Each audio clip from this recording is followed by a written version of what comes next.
Good morning to all dear students. जो हमारा topic चल रहा था मोलिकुलर बेसिस ऑफ इनहेरिटेंस में ग्रिफिथ का जो एक्सपेरिमेंट पढ़ा था हमने, सबसे पहले ग्रिफिथ ने ही कहा था कि जो डीएनए है ये जेनेटिक मटेरियल है। इसके बाद हमने जो पढ़ा था ट्रांसफॉर्मिंग प्रिंसिपल पढ़ा था, जो 3 साइंटिस्ट थे इनके द्वारा कहा गया कि जो जेनेटिक मटेरियल है यह डीएनए है। उससे आगे बढ़ते हुए तो हर्शे एंड चेज के द्वारा जो 1952 में जो एक एक्सपेरिमेंट किया गया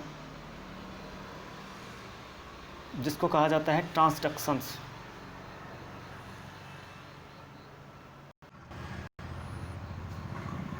dear students, the genetic material is DNA, ये स्पष्ट रूप से प्रूफ हर्शे एंड चेज के 1952 के एक्सपेरिमेंट के बाद, जो एक्सपेरिमेंट इन्होंने बैक्टीरिया पे किया था या इकोलाई बैक्टीरिया पे, या हम कह सकते हैं कि बैक्टीरियोफेज के द्वारा बैक्टीरियोफेज पे किया गया था।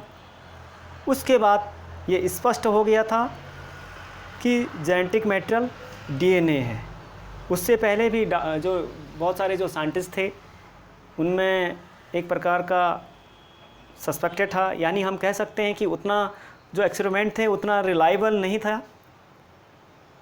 और हर्शे एंड चेज के बाद जो प्रैक्टिकल किया गया, जो एक्सपेरिमेंट किया गया, वो एक प्रकार से अनइक्विवोकल या हम कह सकते हैं स्पष्ट रूप से प्रूव करता है कि जो जेनेटिक मटेरियल है ये डीएनए ही है। डियर स्टूडेंट्स, यहाँ पे बात करते हैं बैक्टीरियोफेज। फर्स्ट हमें मालूम चलना चाहिए या हमें जानना चाहिए बैक्टीरियोफेज क्या होते हैं। तो जो वायरस होते हैं, वायरस बैक्टीरिया से स्मॉल होते हैं, या हम कह सकते हैं virus are small then bacteria. And ये जो वायरस होते हैं ये बैक्टीरिया पे अटैक करते हैं। तो ऐसे वायरस जो बैक्टीरिया पे अटैक करते हैं इनको कहा जाता है बैक्टीरियोफेज। और जो ये बैक्टीरियोफेज होते हैं, यानी हम कह सकते हैं वायरस हैं, ये अपने जो जेनेटिक मटेरियल है इसको बैक्टीरिया सेल्स के थ्रू बैक्टीरिया में ट्रांसफ़र कर देते हैं। डियर स्टूडेंट्स, इससे पहले भी हमने पढ़ा था, ट्रांसफॉर्मिंग पढ़ी थी। ट्रांसफॉर्मिंग क्या होता है, जो डीएनए है, नेक डीएनए किसी बैक्टीरिया में एंटर होता है तो हमने उसको हम क्या कहते हैं, ट्रांसफॉर्मेशन या ट्रांसफॉर्मिंग कहते हैं। लेकिन यहाँ पे क्या हो रहा है, जो वायरस है ये बैक्टीरिया सेल्स में एंटर करती है तो इसको कहा जाता है बैक्टीरियोफेज या इसको ट्रांसडक्शन कहा जाता है। हर्शे और चेज के द्वारा यहाँ पे यह बताने की कोशिश की गई कि जो बैक्टीरियोफेज है, बैक्टीरियोफेज के द्वारा जो बैक्टीरिया में जो सब्सटेंस या जो हम कह सकते हैं जो मटेरियल जो ट्रांसफ़र होता है वो डीएनए होता है या प्रोटीन होता है। इसी को समझाने के लिए इन्होंने इस एक्सपेरिमेंट को किया था। डियर स्टूडेंट्स, इस एक्सपेरिमेंट को करने के लिए हर्शे एंड चेज के द्वारा 2 कल्चर मीडियम तैयार किए गए। एक कल्चर मीडियम जिसमें क्या किया इन्होंने, रेडियो एक्टिव फॉस्फोरस को इन्होंने इसमें डाला। और जो रेडियो एक्टिव जो फॉस्फोरस है ये है P32, क्योंकि फॉस्फोरस आपको हमें मालूम है कि ये डीएनए के पार्ट्स होता है। और इन्होंने क्या किया, T2 फेज बैक्टीरिया इसमें एंटर कर दिया। T2 फेज जो बैक्टीरियोफेज है और इकोलाई इसमें ग्रो करने के लिए रख दिया। तो हम देखते हैं कि जो फॉस्फोरस के जो पार्टिकल्स हैं वो P32 के द्वारा रिप्लेस कर दिया जाता है, या जो फॉस्फोरस जहाँ पर भी होगा वो P32 रेडियो एक्टिव वाला यहाँ पे आ जाएगा। उसी प्रकार जो कल्चर मीडियम जो दूसरा है, इसमें क्या किया इन्होंने, सल्फ़र S35 को लिया। सल्फ़र यानी जो क्या होता है, प्रोटीन में होता है लेकिन डीएनए में सल्फ़र नहीं होता है। उसी प्रकार फॉस्फोरस जो डीएनए में होता है लेकिन इसमें क्या नहीं होता है, सल्फ़र नहीं होता है। डियर स्टूडेंट्स, जो हमने कहा था कि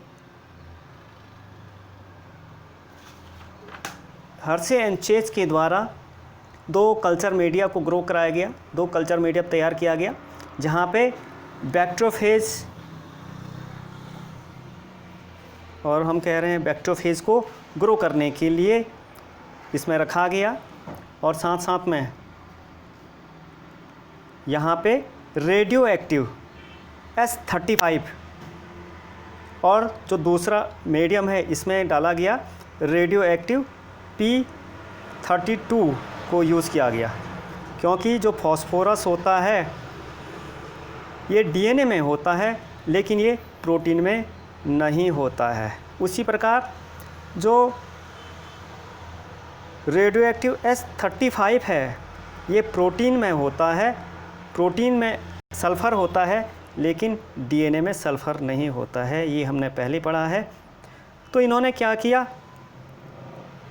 जो ये रेडियो जो T2 फेज़ है, या हम कह सकते हैं जो ये बैक्टीरियोफेज है इसको T2 फेज़ भी कहा जाता है, ये क्या करते हैं, जब कल्चर मीडियम में ग्रो करते हैं, मल्टीप्लिकेशन करते हैं, तो ये अपना जो जेनेटिक मटेरियल है ये ई कोलाई बैक्टीरिया पे क्या करते हैं, इन्फेक्शन कर देते हैं या इस पे एंटर कर देते हैं।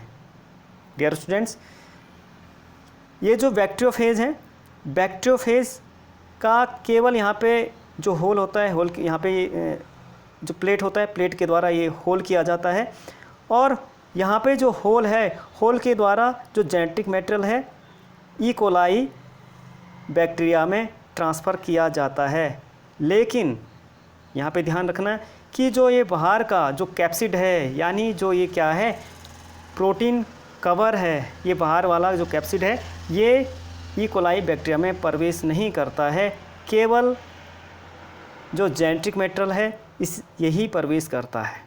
इसी प्रकार से आप इसमें देखते हैं कि इसमें क्या होता है, जो रेडियो एक्टिव जो जेनेटिक मटेरियल है P32 इसके द्वारा लेबल किया गया है, जो डीएनए है रेडियो एक्टिव P32 के द्वारा लेबल है, तो T2 फेज़ के द्वारा जो जेनेटिक मटेरियल है डीएनए है ये ई कोलाई बैक्टीरिया में प्रवेश कर जाता है। इसको हम कहते हैं इन्फेक्शन, हम कह सकते हैं। इसके बाद इसको एजिटेट किया जाता है, एजिटेट करके हम कह सकते हैं इसकी ब्लेंडिंग की जाती है, ब्लेंडर किया जाता है, और जो वायरस पार्टिकल्स हैं इसको या हम कह सकते हैं जो सेंट्रीफ्यूज के द्वारा इसको सेंट्रीफ्यूगेशंस किया जाता है। जो वायरस पार्टिकल्स हैं ये क्या किया जाता है, सेपरेटेड बैक्टीरिया से वायरस को सेपरेटेड किया जाता है। यानी यहाँ पे बैक्टीरिया है, ये बैक्टीरिया है ई कोलाई बैक्टीरिया को, इसको ये ई कोलाई बैक्टीरिया है, और वायरस का जो कैप्सिड वाला पार्ट्स है यानी ये बैक्टीरियोफेज है, इसको सेपरेट किया जाता है। सेपरेट करने के बाद डियर स्टूडेंट्स, यहाँ पे हम देखते हैं कि जो रेडियो एक्टिव S35 के द्वारा जो हम जिस कल्चर मीडियम में हमने S35 यानी जो ये क्या है, सल्फ़र है, इसके द्वारा जो ट्रीटेड जो बैक्टीरियोफेज है, जब ये हम ई कोलाई से अलग करते हैं तो इसमें देखते हैं कि कोई भी रेडियो एक्टिव पदार्थ इसमें नहीं होता है, या हम कह सकते हैं नो रेडियो एक्टिव S35, यानी S35 जो ये डीएनए है इसमें नहीं होता है। यानी जो S है ये किस में है, ये प्रोटीन में होता है, यानी ये डीएनए में अब्सेंट होता है। और जो रेडियो एक्टिव जो पदार्थ होता है H35 में, ये केवल सुपरनेटेंट में होता है, जो कि किस में होता है, जो उसके प्रोटीन के कैप्सिड जो बने हैं इसमें ये मिलता है। लेकिन जो डीएनए में है, डीएनए में सल्फ़र अब्सेंट होता है, यानी ये जो डीएनए है इसमें रेडियो एक्टिव पदार्थ नहीं होता है। ठीक उसी प्रकार से हम देखते हैं कि जो वैक्टोफेज है, जो हम P32 के द्वारा हमने क्या किया था, लेबल किया था, इसमें हम देखते हैं कि ऐसे वैक्टोफेज जो P32 के द्वारा ट्रीटेड किए गए थे, इसमें हम देखते हैं कि इसमें रेडियो एक्टिव P32 डिटेक्ट किया जाता है। जो सेल्स हैं इसमें डीएनए की जो डीएनए है इसमें क्या मिलता है, P32 मिलता है। और इसमें जो ये वैक्टोफेज है, जो सुपरनेटेंट है, जो सुपरनेटेंट जो मैटर है, इसमें कोई भी रेडियो एक्टिविटी नहीं पाई जाती है, बल्कि केवल जो डीएनए है इसमें ही क्या होता है, रेडियो एक्टिव पदार्थ मिलता है। डियर स्टूडेंट्स, इस एक्सपेरिमेंट में हम देखते हैं कि जो प्रोटीन है ये बैक्टीरिया में, यानी वायरस से बैक्टीरिया में एंटर नहीं करता है, यानी जो प्रोटीन है ये बैक्टीरिया में प्रवेश नहीं करता है, जबकि जो डीएनए है, केवल जो डीएनए है, डीएनए ही क्या करता है, बैक्टीरिया सेल में एंटर करता है। इससे स्पष्ट हो जाता है कि जो डीएनए है, यानी हम कह सकते हैं DNA is the genetic material that is pass from virus to bacteria.